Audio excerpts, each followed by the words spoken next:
नमस्कार विद्यार्थी मित्रांनो, सर्वप्रथम स्पर्धा परीक्षा राज्यशास्त्र या युट्यूब चॅनलमध्ये आपलं सर्वांचं स्वागत आहे। आज आपण बदलती कार्यसंस्कृती या घटकाच्या संदर्भात माहिती घेणार आहोत।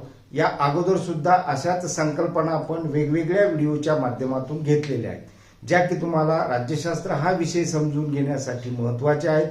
त्याचबरोबर वेगवेगळ्या स्पर्धा परीक्षांची तयारी करत असताना आपल्याला उत्तर लेखनाची कला शिकता यावी या दृष्टीने सुद्धा महत्त्वाचे आहे। या सर्व गोष्टी घडामोडी शिकण्यासाठी या चॅनलवर कनेक्ट राहा। सर्वप्रथम हे चॅनल सबस्क्राइब करून घ्या, आलेलं बेल आयकॉन प्रेस करा।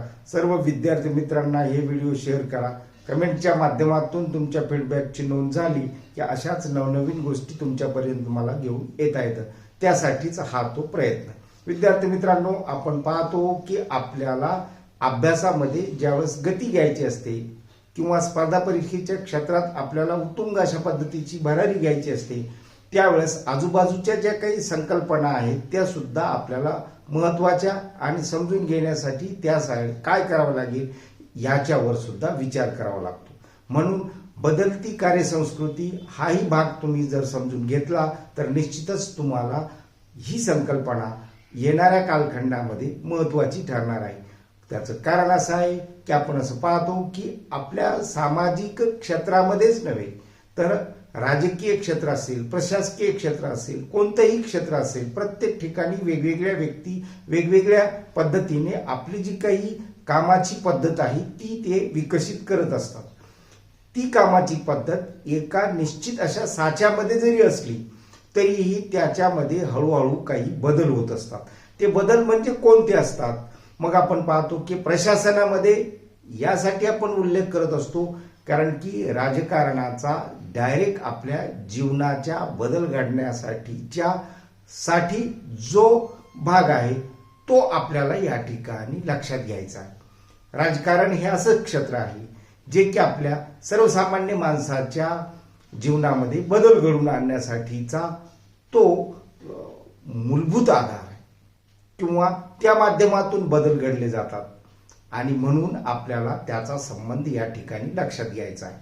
प्रशासकीय क्षेत्रात मग आपण वेगवेगळ्या ठिकाणी जे काही वेगवेगळे लोक काम करत असतात त्यावेळेला त्यांनी काळानुरूप जे काही बदल घेतलेले असतात किंवा स्वीकारलेले असतात ते बदल कोणते आहेत ते नेमके हेरायचे आणि त्याच्यावर आपल्याला अभ्यास करणं अपेक्षित आहे।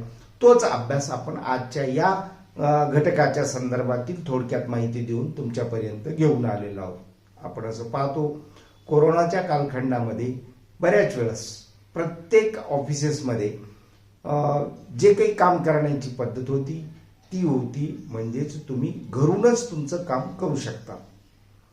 आता ही जी काही कल्चर आहे ही कल्चर आजपर्यंतच्या इतिहासामध्ये काही ती मान्य झालेली नव्हती। उलट एखादा कर्मचारी मी आज काही कामाने घरी आहे असं जर म्हणत असेल तर साधारणपणे त्या कामाबद्दल किंवा त्याच्या उद्देशाबद्दल सुद्धा शंका घेतली जायची।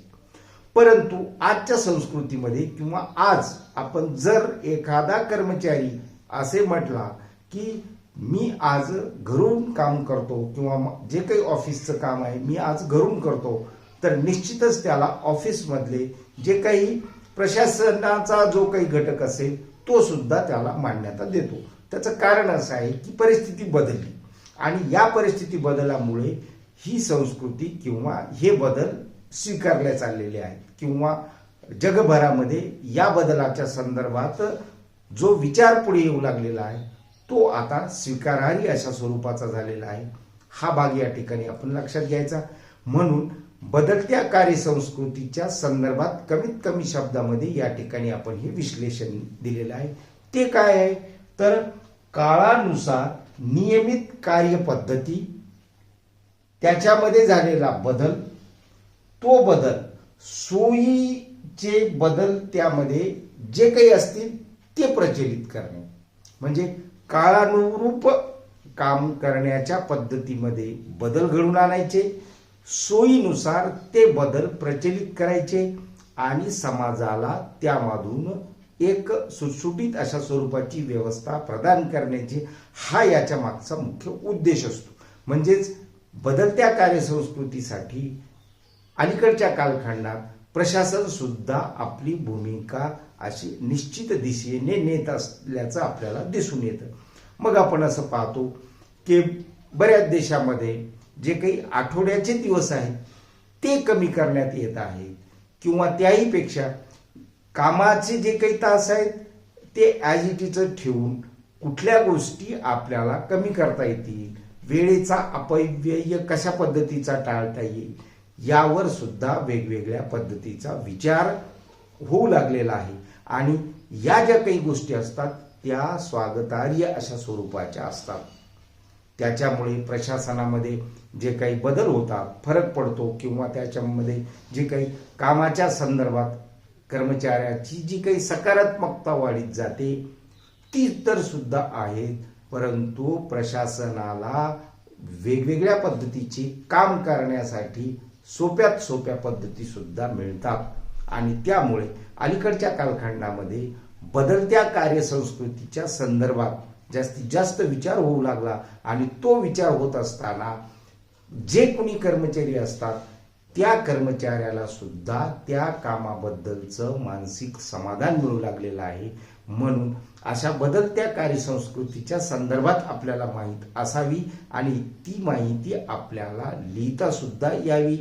या दृष्टीने मग या बदलत्या कार्यसंस्कृतीची कोणती वैशिष्ट्ये आहे, त्याबाबतची माहिती कशा पद्धतीची आहे, ती आपल्याला कशा पद्धतीची लिहिता येईल, याही संदर्भात आपल्याला या घटकाच्या संदर्भात माहिती घेणे अत्यंत गरजेचे असते, जे की या ठिकाणी आपल्या वेळेच्या मर्यादेमुळे हा भाग देता येणं शक्य नाही. मात्र समजून घेण्यासाठी हा मुद्दा किंवा एवढी माहिती तुमच्यासाठी पुरी आहे. आजच्या या व्हिडिओचा एवढा संदेश पुरे आहे. धन्यवाद.